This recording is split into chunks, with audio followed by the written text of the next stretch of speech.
Karena puncak penyembahan manusia kepada Tuhan adalah terletak pada cara dia memperlakukan orang lain. Itu puncaknya. Oleh karena itu dalam bahasa yang sederhana sering disebut dengan tolong menolong. Jadi tolong menolong hanya bisa dilakukan oleh manusia yang masih memiliki sifat kemanusiaannya. Dan tolong menyolong akan dilakukan oleh manusia-manusia yang menganggap dirinya manusia.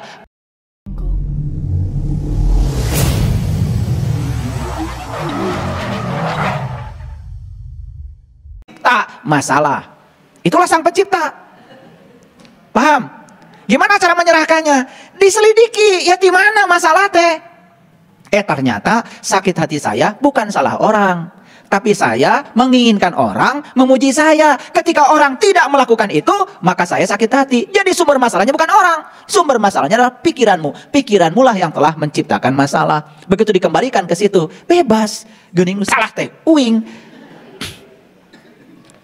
Beres gak masalah? Ini ngaji hanya untuk orang cerdas. Sekali lagi, ini bukan untuk orang pintar. Karena orang pintar mah bisa dibobodo kene sama orang licik. Orang licik juga masih bisa dibobodo kene, kurang jahat.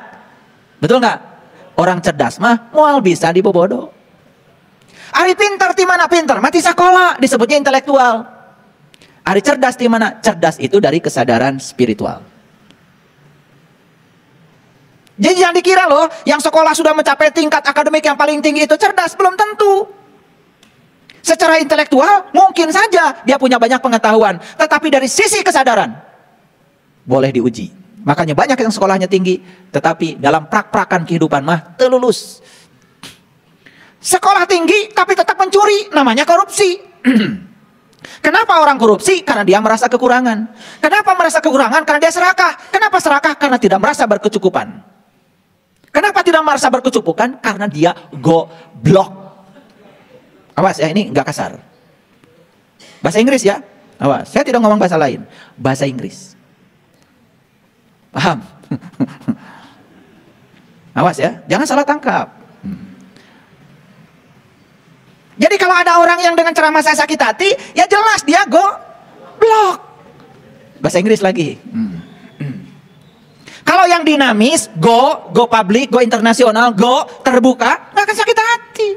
Karena tidak ada blok dalam dirinya. Nah, blok itu sering disebut blocking. Makanya ada namanya mental blocking. Nah, mental blocking itu artinya ketika dinasihati, dia selalu menolak. Kenapa? Karena dia punya blocking dalam dirinya. Kalau main poli, ada orang nyemes, di blok, halus, mah.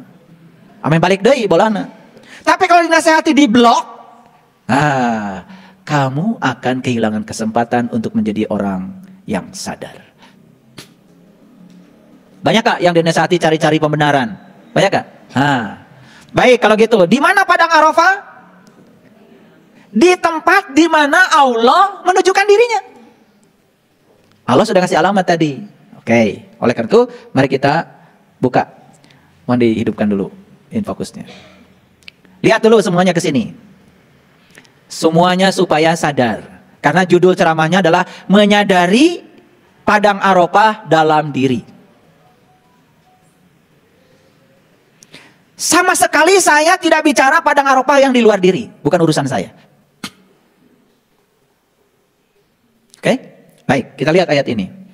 Semuanya lihat Quran surat Al-Baqarah ayat 198. Mungkin para sahabat pernah dengar saya menjelaskan ayat ini. Tetapi di situasi yang berbeda. Di kesadaran saya yang berbeda. Oleh karena itu jangan kecil hati. Kalau saya membahas ayat di hari yang berbeda, itu pasti saya membahas ayat di kesadaran saya yang berbeda. Oleh karena itu pasti akan ada yang berbeda.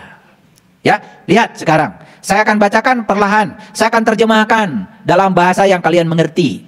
Karena apa? Ini yang saya bacakan tuh surat.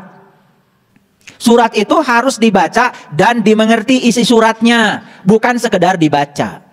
Kalau kalian dapat surat cuma dibaca saja, gak ngerti isi suratnya. Setelah dapat surat, kalian tidak ada perubahan apa-apa. Paham? Buang-buang waktu saja. Lihat sini semuanya ya. Laisa alaikum. Sering diartikan Ya, sering diartikan ya. Laisa alaikum junahun antabtagu. Sering diartikan ya, tidak ada dosa bagimu untuk mencari karunia, dalam tanda kurung rezeki hasil perniagaan. Itu tanda kurung. Gak ada di sini urusan rezeki hasil perniagaan. Makanya kalau menafsirkan Quran jangan pakai akal. Jangan pakai pikiran, apalagi persepsi. Tafsir Quran itu bil Quran. Biarkan apa adanya, jangan diganggu oleh pikiran-pikiran kita yang apalagi berkepentingan. Karena di ayat ini jelas dikatakan, laisa alaikum junahun antabtagu fadlan. Tidak ada dosa bagi mencari keutamaan. Jadi fadlan itu keutamaan. Mir rabbikum, dari Tuhanmu. Jadi ayat ini jelas sedang berbicara, hey, orang-orang yang ingin mendapatkan keutamaan dari Tuhannya, tidak ada dosa bagimu. Tidak usah kecil hati bagimu. Ayo cari, gitu. Pertanyaannya apa? Pertanyaannya apa sih yang disebut dengan fadlan mirobikum? Apa sih keutamaan dari Allah? Apa sih keutamaan dari Tuhan? Mana yang paling bagus? Cari rezekinya? Cari ilmunya? Cari hartanya? Atau cari Allahnya? Itu yang sudah dijelaskan dalam perang Baratayuda. Kenapa pasukan Kurawa kalah sama pasukan Pandawa? Salah yang diminta, itu aja. Pihak Pandawa gurunya Krishna, pihak Kurawa gurunya Krishna. Waktu mereka berdua, dua kelompok ini datang sama Krishna, beda permintaan. Karena Krishna seorang raja, Krishna punya tentara, Krishna punya senjata. Yang diminta oleh Kurawa saat mau berperang apa? Minta senjata dan tentara. Dan yang datang duluan sama Krishna itu bukan Pandawa. Yang datang duluan sama Krishna itu pihak Kurawa. Kurawa mencerminkan keserakahan, mencerminkan ketamakan, mencerminkan ingin segalanya. Itu Kurawa. Pandawa cerminan dari kebijaksanaan. Pandawa itu cerminan dari kearifan. Pandawa itu cerminan dari kerendahan hati. Makanya yang datang kepada Krishna pertama kali adalah Kurawa. Saat itu Krishna sedang tidur nyenyak. Bisa nggak kalian menebak? Ini Kurawa datang kepada Krishna, duduknya di sebelah mana? Duduknya di sini, dekat kepalanya Krishna. Itu Kurawa. Selalu yang dekat dengan kekuasaan. Makanya siapapun yang selalu menjilat dan ingin dekat dengan kekuasaan, dan selalu ingin mendapatkan berkah kekuasaan, itulah Kurawa. Gak lama yang kayak gitu tuh hidupnya. Padahal itu cara duduk yang paling bodoh. Karena nanti kalau Krishna bangun tidur, gak kelihatan. Setelah pihak Kurawa datang pada Krishna, dia tinggal di sebelah sininya Krishna. Dan pihak Pandawa datang. Di mana duduknya kira-kira Pandawa? Yang rendah hati itu tidak pernah pengen duduknya di depan. Tidak pernah pengen dipuja, dipuji, enggak. Duduknya di ujung kakinya Krishna. Cara duduk aja udah beda. Makanya lihat, mohon maaf. Banyak sekali ya. Begitu seseorang berkuasa ingin dekat, muji-muji. Geli lihat orang gitu. Tapi nggak apa-apa sih, pengennya begitu. Paham? Kemudian bangunlah Krishna. Saat Krishna bangun, yang pertama kali disapa dan ditanya siapa? Pandawa. Tetapi yang luar biasa dalam episode Baratayuda itu, yang menjawab pertama kali adalah Kurawa. Itu. Orang serakah itu nggak ditanya aja ngejawab. Karena ada orang yang suka cerita dirinya. Saya punya rumah sekian, mobil sekian, nggak ditanya.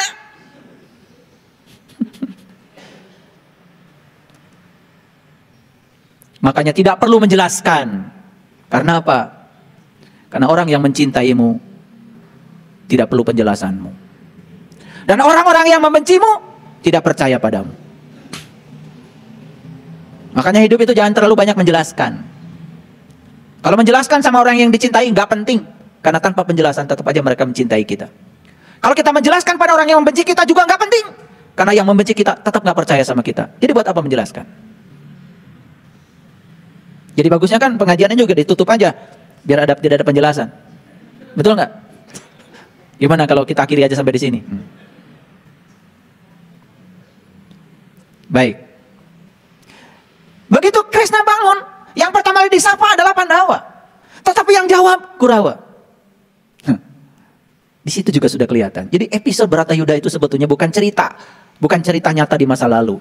Itu adalah bagaimana seorang sastrawan hebat itu menceritakan potret kehidupan manusia dari zaman ke zaman, manusia gitu dan gitu saja. Kurawa dan Pandawa. Kurawa dan Pandawa itu tidak ada di luar diri kita. Kurawa dan Pandawa semuanya menyatu dalam diri kita. Makanya kalian kadang-kadang jadi Kurawa, kadang-kadang jadi Pandawa. Banyakan mana, seringan mana?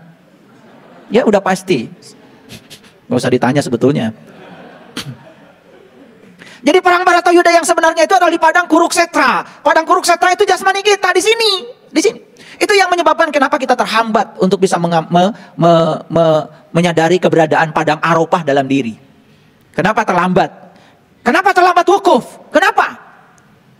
Karena kita masih berperang, belum selesai dengan diri kita sendiri. Pandawa dan Kurawa masih seperti itu. Lalu saat itu juga kemudian ditanya, apa kepentinganmu menemui aku?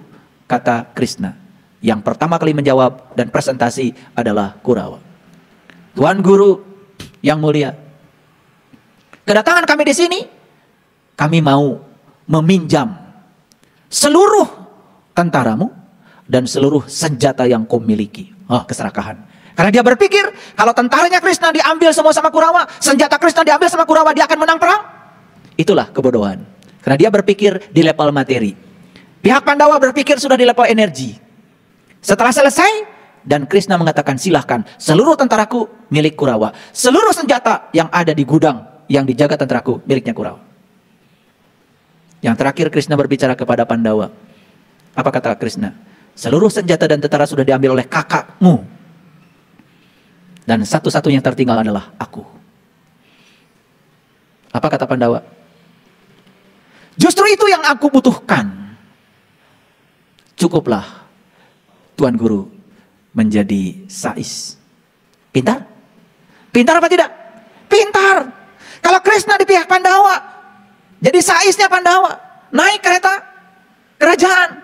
Apa mungkin tentaranya Krishna nembakin Krishna? Ini namanya cerdas. Kalian tuh makanya cerdas dikit deh. Makanya banyak yang sering minta konsultasi sama saya, konsultasi ini itu. Saya bilang, oke, saya mau jadi sais kamu. Tapi mau nggak kamu ngikutin saya? Sam'an wa ta'an. Mau nggak ngikutin pola pikir saya? Tapi karena pola pikir saya akan melampaui pola pikir kamu. Out of the box. Beda dari pikiran. Kalau yes, ayo. Kalau enggak, jangan. Karena berbahaya kalau saya jadi saismu. Ya sudah. Terjadilah perang Baratayuda. Apa yang terjadi? Siapa yang menang? Pandawa. Karena Pandawa itu tidak butuh tentaranya, tidak butuh senjatanya. Yang dibutuhkan oleh Kurawa, Pandawa adalah Krishnanya. Seperti itulah banyak sekali manusia kepada Tuhan. Minta rezekinya, minta ilmunya, minta rahmatnya, minta berkahnya, minta ini, itu. Banyak sekali doanya. Tetapi tidak ada yang minta Allahnya. Padahal kalau minta Allahnya, semua yang dimilikinya ada padanya. Itulah doanya para Rasul, para Nabi. Hasbi Allah, hasbi Allah, hasbi Allah. Cukuplah Allah bagiku, cukuplah Allah bagiku. Maaf. Berapa sering kalian minta ini itunya dari Allah, tetapi kalian tidak pernah minta Allahnya. Padahal yang dicontohkan oleh para Nabi, para Rasul, cukuplah Allah, cukuplah Allah. Coba doamu disingkat saja. Hasbi Allah. Tetapi dengan energi yang kuat. Cukuplah engkau ya Allah. Cukuplah engkau bagiku. Hasbi Allah. Hasbi Allah. Dipanjangkan sedikit. Hasbunallah wa ni'mal wakil. Ni'mal maula wa ni'man nasir. Itu pelajaran yang sangat luar biasa. Dari episode Baratayuda. Dari episodenya Al-Quran. Makanya di sini, di ayat ini saya akan cerita itu. Laisa alaikum junahun abtaghu fadlam mirabikum. Tidak ada dosa bagimu mencari keutamaan dari Tuhanmu. Keutamaan yang paling besar dari Allah adalah Allah itu sendiri. Paham sekarang? Paham? Lihat ayat selanjutnya, lebih keren lagi. Faiza afadtu min Arafah. Kalau kamu ingin mendapatkan keutamaan dariku, kata Allah, ayo kita jumpaan. Ayo kita ketemuan. Dan Allah sudah menentukan di mana kita bertemu, di padang Arafah.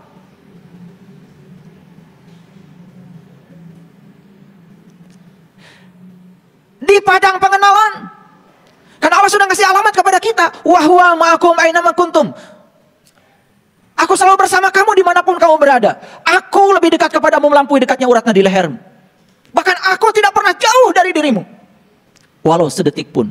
Perasaan keterpisahanmu dengan aku itu semata-mata karena kamu telah berkhianat pada kemuliaanmu sendiri. Inilah yang perlu dibicarakan. Kenapa saya perlu bicara ini? Karena banyak manusia yang tidak sadar kalau sesungguhnya dia sudah diberikan kemuliaan oleh Allah. Kemuliaan tertinggi manusia adalah nilai kemanusiaannya. Apa? Kemuliaan tertinggi manusia adalah nilai kemanusiaannya. Itulah yang membuat manusia menjadi mulia. Tetapi banyak manusia yang kehilangan nilai kemanusiaannya. Itu yang membuat manusia menjadi tidak mulia lagi. Siapa yang berkhianat? Dia berkhianat pada dirinya sendiri.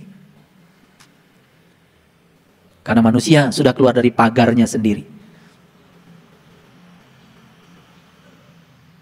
Itu.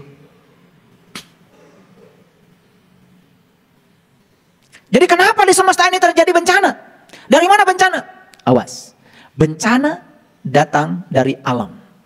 Dan kenapa alam memberikan bencana? Bukan dari Allah, dari alam semesta. Karena manusia sudah mulai kehilangan kemanusiaannya, lalu manusia mulai tidak bersahabat dengan alam. Lihat saya semuanya. Ada bumi, ada langit. Orang-orang bijaksana mengumpamakan bumi dan langit itu seperti ibu dan ayah. Bumi sebagai ibu, langit sebagai ayah. Pertanyaannya, bukankah kita harus bakti dan berbudi kepada ibu dan ayah? Bakti dan budi yang tertinggi kepada ibu dan ayah adalah merawat bumi, sekaligus juga merawat langit. Apa yang terjadi sekarang dengan manusia? Ibunya ditelantarkan. Ayahnya tidak dihiraukan. Begitu kita sudah tidak peduli lagi pada bumi tempat kita tinggal, dan langit yang meliputi bumi kita tempat kita tinggal, berarti kita sudah berkhianat kepada ayah dan ibu yang melahirkan kita sendiri. Bencana akan datang. Makanya ada yang namanya virus. Virus itu dekat sekali dengan kata viral. Virus, viral, sesuatu yang datang secara berkelompok. Makanya virus corona, COVID-19 itu kemarin, datangnya luar biasa. Tidak ada satu negara pun di dunia yang tidak terkena oleh serombongan virus. Karena datangnya viral. Kenapa virus datangnya viral? Karena manusia sudah melupakan jati dirinya sendiri sebagai manusia. Karena manusia sudah kehilangan aspek kemanusiaannya. Coba perhatikan, mohon maaf. Jangankan beda negara. Satu negara saja tidak akur. Jangankan beda negara. Satu agama saja gak akur. Bahkan satu agama beda sedikit saja yang lain dengan dirinya, mulai saling mencemooh. Yang satu bilang ini sesat, yang ini merasa dirinya paling benar. Karena dia kehilangan jati dirinya sebagai manusia, yaitu aspek kemanusiaannya, maka dia kehilangan penglihatan untuk melihat bahwa semua adalah saudara. Coba renungkan kata-kata saya. Kalau ini kemudian ditarik ke dalam dimensi yang terdalam dari diri kita, dimensi rasa kita, kita semua adalah saudara. Masa kita abai ketika melihat orang lain susah? Gak mungkin. Karena puncak penyembahan manusia kepada Tuhan adalah terletak pada cara dia memperlakukan orang lain. Itu puncaknya. Oleh karena itu dalam bahasa yang sederhana sering disebut dengan tolong menolong. Jadi tolong menolong hanya bisa dilakukan oleh manusia yang masih memiliki sifat kemanusiaannya. Dan tolong menyolong akan dilakukan oleh manusia-manusia yang menganggap dirinya manusia, padahal dia sudah kehilangan aspek kemanusiaannya. Apa Apa ciri manusia yang sudah kehilangan aspek kemanusiaannya? Cirinya dia hanya mementingkan hidupnya untuk diri sendiri. Banyak yang gitu? Banyak. Mengeksploitasi alam semesta. Semua kandungan-kandungan dan kekayaan alam digali sesuka hatinya. Nggak peduli orang celaka, nggak peduli orang seperti apa. Dia sebenarnya sedang menyakiti ibunya. Itulah ibu pertiwi. Wajar kalau ibu pertiwi kemudian menangis, sedih.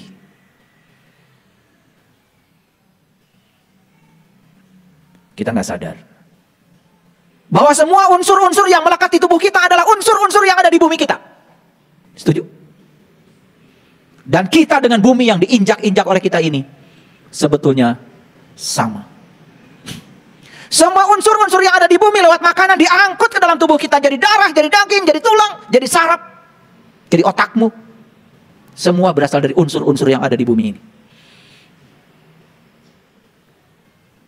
Bumi seperti itulah. Walaupun ada di bawah kaki kita, tapi bumi ini telah menjadi sesuatu yang membuat kita terlahir ke semesta ini. Apa yang dimakan ayah ibu kita dulu? Apa yang menjadi bibit untuk tubuh kita dulu?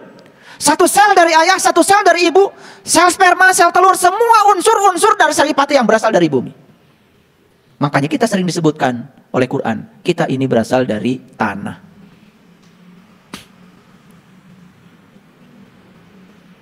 Jadi heran ya, kalau kita menyakiti bumi, itu sama dengan menyakiti ibu kita yang telah melahirkan kita.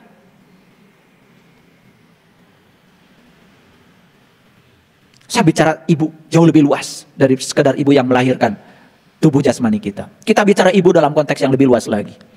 Karena negara ini, bumi ini bukan warisan buat kalian. Tapi bumi inilah titipan buat anak cucu kita ke depan.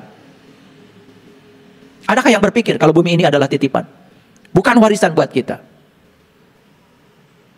Ini yang sedang kita bicarakan. Baik, kita lanjutkan. Faiza afattu min arafah fazkurullah. Tolong perhatikan ayat ini. Apabila kamu sudah bertolak dari Arafah, dari padang pengenalan, ingat Allah, ingat Allah. Pertanyaan yang paling dasar, apa yang terjadi di padang Arafah? Apa yang terjadi di padang Arafah? Kan tadi dikatakan, tidak ada dosa bagimu mencari karunia dari Tuhan. Karunia yang paling besar dari Allah, bukan rezekinya, bukan hartanya, bukan ilmunya, tapi karunia yang paling besar dari Allah adalah Allahnya. Itu yang diajarkan para nabi, para rasul, para sunan, para wali, para bijak, para suci. Itu yang diajarkan. Dan Allah sudah kasih alamat. Kalau kamu ingin mengenalku, ayo kita ketemuan, kata Allah, di padang Arafah. Bila kamu bisa wukuf di situ, kamu akan berjumpa dengan aku. Jadi wukuf di padang Arafah itu hakikatnya adalah perjumpaan antara diri sejati kita dengan Sang Maha Sejati. Kalau itu terjadi, maka berikutnya apa? Ada ayat yang mengatakan, apabila kamu telah bertolak dari Arafah, apabila kamu sudah keluar dari padang pengenalan, fazkurullah, ingatlah Allah. Masuk akal? Tidak mungkin kita bisa mengingatnya kalau kita belum menjumpainya. Tidak mungkin kita bisa mengingatnya kalau kita belum menyaksikannya. Berarti di situ terjadi penyaksian, di situ terjadi perjumpaan, di situ terjadi penyatuan. Ini ayat sederhana, tapi kalau saya bedah secara saintifik perlu waktu. Tetapi secara global kita bisa mengerti sekarang. Bisa mengerti kan? Jadi keutamaan dari Allah yang paling besar adalah Allah itu sendiri. Dan siapa yang ingin mendapatkan Allah? Allah sudah menunggu. Ayo kita ketemuan, kata Allah, di padang Arafah, di padang pengenalan. Di situ kamu akan mengenali aku. Makanya ayat selanjutnya adalah faiza afattu min Arafah fazkurullah. Apabila kamu telah bertolak dari padang pengenalan, ingatlah Allah. Ayo, apa pesan dari sini? Artinya, siapapun yang sudah menuju padang Arafah yang sesungguhnya, siapapun yang sudah berjumpa dengan jati dirinya, pasti akan bisa mengingat Allah. Maaf, kalau kalian pergi ke padang Arafah yang di luar diri kalian, yang kalian ingat adalah cuman tempat yang luas. Banyak batu di sana. Ayo kita buktikan. Berapa banyak kita yang telah melakukan perjalanan ke padang Arafah yang di luar diri? Apakah betul sepulang dari sana kita bisa mengingat Allah? Jawab dengan jujur. Dan hanya yang bisa menuju ke padang Arafah yang hakikat dalam diri, dialah yang akan berhasil mengingat Allah. Karena ingat itu ada syaratnya. Syarat sahnya ingat harus tahu yang diingat. Kita tidak akan bisa mengingat sesuatu kalau kita tidak tahu. Jadi perjumpaan di Padang Arafah itu harusnya mengantarkan kita untuk bisa mengenali siapa jati diri kita yang sebenarnya. Pertanyaan selanjutnya, di mana kita mengingatnya? Ayo kita lanjutkan. Indal Masy'aril Haram. Inilah yang saya sebut tadi, tafsir Quran bil Quran. Apa sih yang disebut dengan Masy'aril Haram? Kalau diartikan secara etimologi, pusing kita. Tetapi kalau diartikan secara gramatikal, kita bisa menangkapnya. Ayo lihat saya semuanya. Tidak ada dosa bagimu mencari karunia yang paling utama dari Tuhan. Fadlan, keutamaan Tuhan. Apa keutamaan dari Allah? Allah itu sendiri. Di mana kita bisa mendapatkannya? Di Padang Arafah. Apa hasilnya? Sepulang dari Padang Arafah, ingat Allah. Di mana kita mengingat Allah? Di ayat ini jelas dikatakan, mengingatnya indal Masy'aril Haram. Kalau begitu, apa Masy'aril Haram? Kita harus buka ayat lain, karena di sini tidak ada penjelasannya. Di ayat lain Allah mengatakan seperti ini. Ayo, lihat saya semuanya dan jangan mengantuk, karena ini bagian yang paling penting. Silakan lihat ayat ini semuanya. Allazina amanu, ulangi, allazina amanu, dan orang-orang yang beriman. Ini yang diceritakan orang beriman, bukan orang yang mengaku beriman, bukan orang yang sok-sok beriman, yang beriman. Iman sekali lagi bukan percaya. Iman adalah tasdikun bil qalbi. Iman adalah pembenaran oleh kalbu. Dan Allah mengatakan dalam sebuah diskusi, langit dan bumi tidak akan cukup menampung zatku. Tapi kalbunya orang yang tenang, yang lembut. Itu dikatakan di diskusi itu. Itulah rumahku. Jadi rumah Allah yang sebenarnya itu adalah kalbunya orang yang beriman, yang tenang dan lembut. Yang kasar, yang keras kalbunya, gak akan bisa jadi rumahnya Tuhan. Karena ada syaratnya, yang tenang dan yang lembut. Itu dalam diskusi. Perhatikan saya. Allazina amanu, dan orang-orang yang beriman, wa tatma'innu qulubuhum bi zikrillah. Ayo. Dan orang-orang yang beriman itu tentramlah kalbunya dengan mengingat Allah. Jadi tempat mengingat Allah itu apa? Kalbu. Jadi